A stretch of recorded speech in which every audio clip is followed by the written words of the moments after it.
harapan ng tao. Kami hindi tanga sa mga kalokohan mo. Ang iyong kapangyarihan ay para sa bayan. Basta alan, ang pangalan laging naninindigan. Huwag mong Yun, good day sa inyo lahat at welcome sa ating YouTube channel. Ang pag-uusapan natin mga master, no, ay itong video ni Ted Filon. Mukhang mukhang tama talaga si Vice President Sara Duterte na kinokontrol itong national budget natin.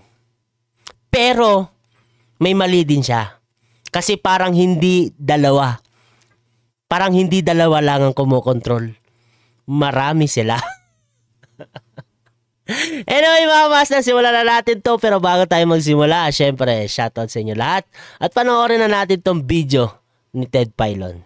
Ito ay sa YouTube channel ng News 5 Everywhere. Okay, panoorin na natin to. Nakaraang linggo, naglabas po ng... Hindi ako against sa mga gumagamit ng laugh track Baka mamaya ma-misinterpret tayo. Yung pinatutukuyan ko, kilala nyo naman yun. Iba naman yun Pero, yun, yung laugh track niya, masay sa tenga. Puro laugh track Labas ito kala Pangulong Bongbong Marcos kay BP Sara. Basta kilala nyo na yun. Yung maingay.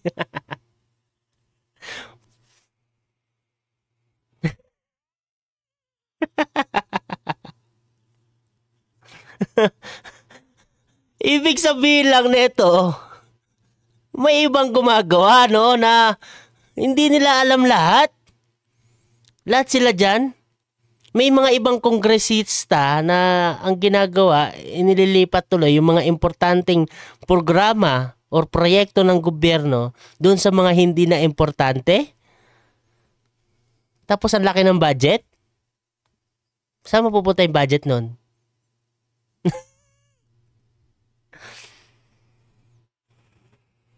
Naku po. Mukhang tama talaga si BP Sara. Kaso nga lang, parang mali siya dun sa dalawa lang. Parang siyang problema Ba't walang nasasampahan ng kaso? Kung meron silang nakikitang fishy, no? Ba't walang nasasampahan ng kaso? Pero samantalang dito kay BP Sara, mukhang kakasuhan. Impeachment pa. Oh my goodness talaga. Hindi ko talaga maintindihan kung ano ba yung nangyayari sa atin sa gobyerno, no? Alam nyo naman na isa yan sa pinaka-problema natin. Korupsyon. Hindi ba?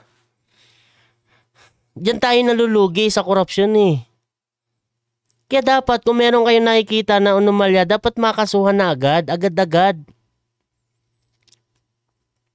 Kasi napaka-fishy ng mga nangyayari. Bakit ganon? Anong mangyayari sa atin kung dadaanin lang sa mga drama-drama na ganyan? Magagalit lang. Di ba? Wala Dapat talaga sampulan Yun na nga ang haba-haba ng proseso. Pero ang bilis maubos yung pera.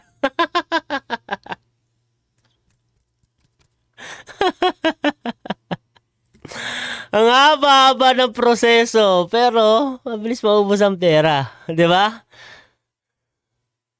Isipin nyo yun. Bilyones yung mga budget natin, no? Pero bakit ganun? Hirap pa rin tayo. Bilyones yung mga budget natin para sa proyekto ng gobyerno, pagdating sa infrastruktura, sa medical. Pero hirap pa rin tayo. Bakit?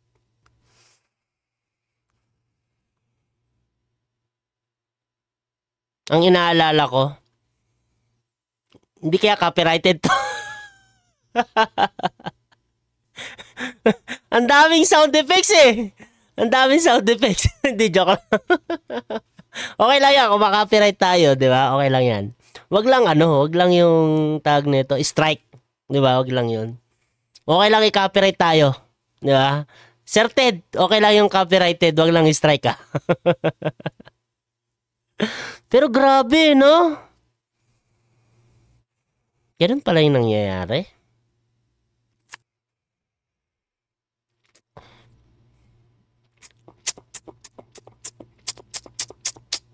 Kailangan mo talaga maisaayos yan, no? Di ba kasi dadaan muna sa Kongreso muna tapos sabay Senado. Dapat talaga sa Senado. Kung may PC na wag na nilang ipasa yung budget Di ba? Wag na nila ipasa kasi trabaho nila yun na usasihin. Di ba? Kung meron na silang nakikitang PC doon sa budget, kagaya na nangyari na yan na yung importante dapat na proyekto ng gobyerno nilagay tuloy siya hindi na importante, doon pa lang, di ba? Wag na nila ipasa. Ibalik nila ulit sa Kongreso, pag-usapan nila yan, bakit ganyan? Di ba? Hindi kailangan madaliin yan. Kasi unang-una pera ng taong bayan yan. Pag minamadali kasi, alam natin yung mangyayari sa sunod. Alam nyo na yung sunod.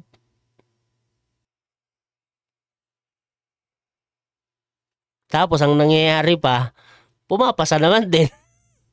Pinapasa naman din nila yung yung batas tuloy, yung budget. Oh my goodness, di mo na talaga alam Saan tayo tuturo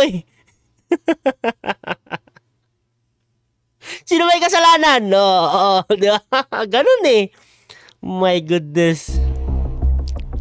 Gayong, sila nga naman din ang may gawa nito. Tama. Sila naman din talaga. Kaya nga, di ba? Parang hindi nga kontrolado lang ng dalawang tao. Marami sila. Sila din ang nag-aaproba nito. Pero, kung gagamit naman ng critical thinking, di ba? Pwede naman din inutos na ipasa nyo na yan. Pwede naman yan, di ba? Pwede mangyari yun. Di ba? Inuutos ng dalawang tao. Pwede naman yan. Sinabi ng dalawang tao, ipasa nyo na yan. Okay lang yan. Ganyan talaga. Pwede naman mangyari yun, di ba? Na ano pang silbi ng paghihiring natin sa budget kung kinokontrol lang naman daw ito ng dalawang tao. Di ba? Huwag na. Huwag na tayo maghiring-hiring pa. Sayang lang sa pera Naghiring pa tayo. Ganyan din pala ang bagsak. Di ba? Meron pang nangyayari na kung saan papatungan yung budget. Tapos kukunin lang pala ng Kongreso. My God. Tama. Tanggalin na yun. Time to dishonor these traditions. Dapat talaga walang time na hinahabol. No? Kasi dapat busisiin naman mabuti yan kasi pera ng taong bayan yan Bilyones ang usapan. Sa 2025, trilyones ang usapan na budget natin. Dapat hindi minamadali nga yan. Dapat talaga binubusisi yan. Marami nagtatanong, di ba? Dapat lahat makakapagtanong. Yung nangyari kay Kung Marcoleta, di ba tinanggal siya dahil nasa majority siya? Mga minority na lang para daw mapabilis. Kasi may hinahabol silang araw. May sinahabol silang date. Putik yan. Dapat walang date. Kung kailan pumasa, doon lang. Di ba? Tanggalin na yan, yung mga tradisyon na ganyan. Habol lang sa oras. Habulin nyo yung date. Kaya nyo mamadaliin. Yun mga master, hanggang dito lang naman din yung video ni Sir Ted, no? Inaano ko lang talaga, hindi kaya copyrighted to. Daming sound effects. Ang daming sound effects. Pero sana hindi. Sana hindi to copyrighted, no? Pero yun.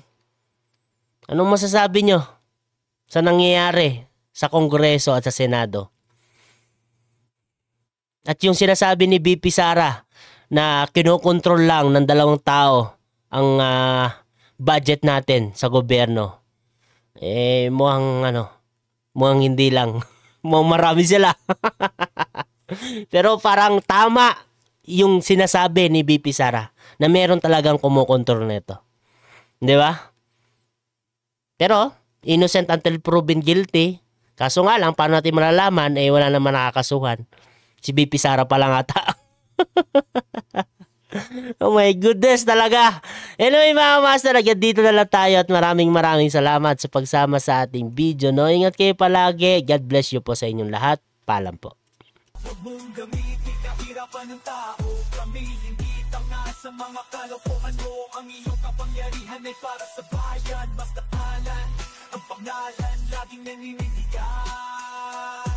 Huwag mong gamitin kahirapan ng tao. Kami hindi tanga sa mga kalokohan mo. Ang iyong kapangyarihan ay para sa bayan. Basta alan, ang pangalan laging naninindigan. Huwag mong gamitin kahirapan ng tao.